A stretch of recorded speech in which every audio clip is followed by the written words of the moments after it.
వణుకుతుందండి గడగడ సీఎల్ బాస్లో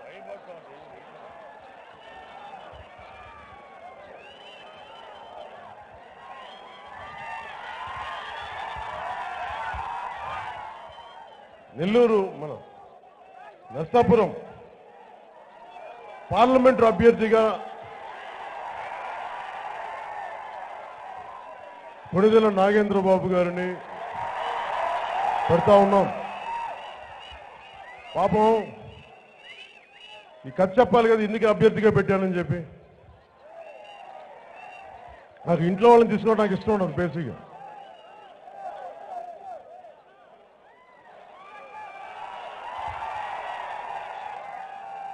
పాపం నాకు చాలా ఇష్టమైన విష్ణురాజు గారు అంటే నాకు ఎంత గౌరవం అంటే, విష్ణురాజు గారు అంటే భీమవరంలో ఎంత గౌరవనీయమైన వ్యక్తి, ఎంత అద్భుతమైన వ్యక్తి, ఎంత మేధస్సున్న వ్యక్తి, ఎంతమందికి ఆయన గొప్పతనం నాకు తెలియదు, కానీ ఆయన గొప్పతనానికి నేను కింద ఫిదా అయిపోయాను. అంత మహానుభావుడు విష్ణుకుమారాజు గారు, విష్ణురాజు గారు. అలాంటి వ్యక్తిని నేను అడిగాను, మీలాంటి వాళ్ళు రావచ్చు కదా రాజకీయాల్లోకి, నర్సాపురం పార్లమెంటరీకి నిలబడచ్చు కదా అని అడిగాను సన్న ప్రైవేట్ మీటింగ్లో. ఆయన ఏమన్నారంటే, నాకు రాజకీయాలు ఇష్టం లేదండి, నాకు సేవ చేయాలి, రాజకీయాలు అంటే సమాజ సేవ చేయాలంటే. నేను అడిగాను, అద్భుతమైన ఆలోచన విధానం అంటే అట్లీస్ట్ మీరు అడ్వైజరీ బోర్డులోకి రండి అని. మనస్ఫూర్తిగా విష్ణురాజు గారికి జనసేన అడ్వైజరీ బోర్డులోకి వచ్చిన మనస్ఫూర్తిగా నేను ధన్యవాదాలు తెలుపుకుంటున్నాను. విష్ణు రాజు గారి కాలేజీలు ఎంత అద్భుతంగా ఉన్నాయో, నా కోరిక ఏంటంటే మన గవర్నమెంట్ కాలేజెస్ అంత అద్భుతంగా చేద్దాం,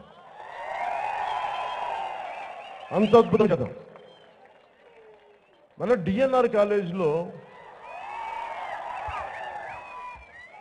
నేను చాలా సంవత్సరాల క్రితం వచ్చాను, ఎప్పుడు 25 ఇయర్స్ అనుకుందాను వచ్చి, ఇంకా ముందే పెద్ద గ్రౌండ్ ఉండేది డిఎన్ఆర్ కాలేజ్.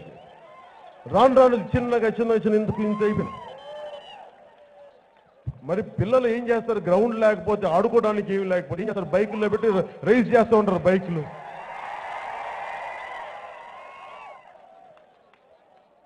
మీరు జనసేన ప్రభుత్వం వచ్చే వరకు కొంచెం ఓపిక పట్టండి. మీకు ఉపాధి అవకాశాలు కానీ, యువతకి ఉద్యోగ అవకాశాలు కానీ, మీకు విరామానికి ప్లే గ్రౌండ్స్ కానీ, రిక్రియేషన్ సెంటర్స్ కానీ నేను డెవలప్ చేయిస్తాను. మీరు బైకుల్లో తిరుగుతుంటే చూసే వాళ్ళకి కొంచెం ఇబ్బందిగా ఉంటుంది, సౌండ్లకి చెవులు పేలిపోతాయి ఒక్కోసారి. నేను మీ హుషారుని చంపట్ల, మీ హుషారుని, మీ శక్తిని దేశానికి పనికొచ్చేలా మనకు ఆనందం కలిగించేలా నేను చేస్తాను. అలాంటి పద్ధతులు తీసుకొస్తాను.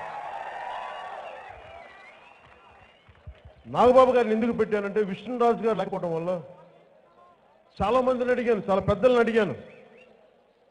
ఎంపీలు కానీ అందరూ భయపడిపోతున్నారు. ఎందుకంటే ఏంటి, డబ్బులు పెట్టద్దండి, ఏం పెట్టద్దు, బీ ఫామ్ ఇస్తాను వచ్చి పోటీ చేయండి. మేము తిరగలేము సార్ అంతసేపు, దండాలు పెట్టలేమండి అని. నాకు నిజంగా బాధ కలిగింది. అందుకే నాకు ఎవరు తొయ్యలా. నాగబాబు ఎందుకు పెట్టానంటే, నాగబాబు మా అన్నయ్య. ఈరోజు నేను రాజకీయాల్లోకి మాట్లాడగలుగుతున్నానంటే దానికి మొదట ప్రేరణ కలిగించింది నాగబాబు. నేను 10వ తరగతిలో ఉండగా నాగబాబు చెప్పిన మాటలు ఎంత గుర్తున్నాయంటే, నాటుకుపోయాయంటే, నాయకుడు మార్పు తీసుకురాడు. ఒక విప్లవం వచ్చేది, మార్పు వచ్చేది నాయకుడి వల్ల కాదు. ఆల్రెడీ అలాంటి పరిస్థితులు సమాజంలో ఉండి గర్భధారితమై మార్పుకి సిద్ధంగా ఉంటే దాన్ని నాయకుడు అనేవాడు వచ్చి మంత్రస్థాని పని వచ్చి దాన్ని బయటికి తీస్తాడు. అంతేగాని నాయకుడు గొప్పతనం కాదు, సమాజం తాలూకు మార్పు కోరుకుంటున్న గొప్పతనం అది.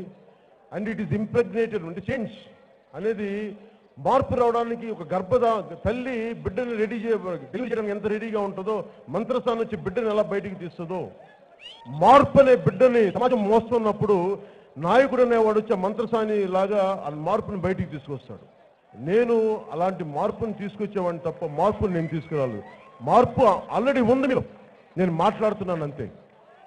మీరందరూ కోరుకుంటేనే మార్పు వచ్చింది. అందుకని అలాగే నాకు నాగబాబు చాలా 5-6 మంచి మాటలు చెప్పేవాడు. అప్పుడప్పుడు కూర్చున్నప్పుడు, పెరుగుతున్నప్పుడు పబ్లిక్ పాలసీ గురించి, నాని పాల్కి వాళ్ళ గురించి. నాగబాబు లాయర్, మెడ్రాస్ బార్లో రిజిస్టర్డ్ మెంబర్, అలాగే స్టూడెంట్ పొలిటికల్ లీడర్. సర్వోదయ కాలేజీలో నెల్లూరు సర్వోదయ కాలేజీలో పోటీ చేశాడు సెక్రటరీగా. లా కాలేజ్కి వైస్ ప్రెసిడెంట్గా చేశాడు. తర్వాత ఎందుకు తను ఆపేశాడు పాలిటిక్స్ గురించి. తన జీవితం చూసుకుంటా ఉంటే నాకు ఫోన్ చేశాను మొన్న, నువ్వు వచ్చి నాకు పార్లమెంట్ అభ్యర్థిగా నిలబడు అంటే ఏంటి అన్నాడు. పార్లమెంట్ అభ్యర్థిగా రా నీకు నర్సపూర్ నుంచి అంటే భయపడి ఫోన్ పెట్టేశాడు. కానీ నేను చెప్పాను, నీలాంటి రాజకీయాల నీతి కోసం నువ్వేం చేయొద్దు, బీఫామ్ ఇస్తాను, నువ్వు వచ్చిరా, నువ్వు ప్రభావితం చేసే మంచి మాట 4 మాట్లాడు, నువ్వంటే 10 మందికి తెలియాలి. ఎందుకంటే ఇక్కడ ఉంది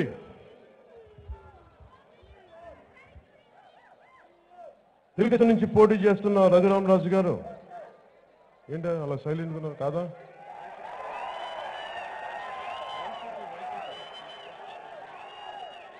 మనం తెలుగుదేశం అనుకో మళ్ళీ వైసీపీలోకి వెళ్ళిపోయారా? ఓకే,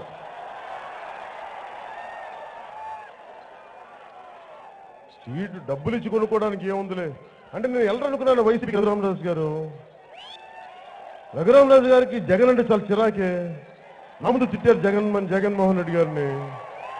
వైసీపీకి వెళ్ళారా? హరీష్ నేను నమ్మట్లేదు మీ మాటలు. ఆయన ఇంకా టీడీపీలోనే ఉన్నా. మొన్నే మాట్లాడారండి, జస్ట్ 8 days బ్యాక్ మాట్లాడారు నాతోటి. ఏమో తెలీదు. సరే ఏదేమైనా ఎవరు ఏ పార్టీ కన్ఫ్యూజింగ్ ఉంది. జనసేన పార్టీకి పార్లమెంట్ అభ్యర్థి నాగబాబు చాలా క్లీన్ వ్యక్తి, బలమైన వ్యక్తి, ఎత్తైన వ్యక్తి. మీరు చూసుకొని పోయినసారి మనందరం కలిసి గంగరాజు గారిని గెలిపించాం, ఈసారి నాగబాబు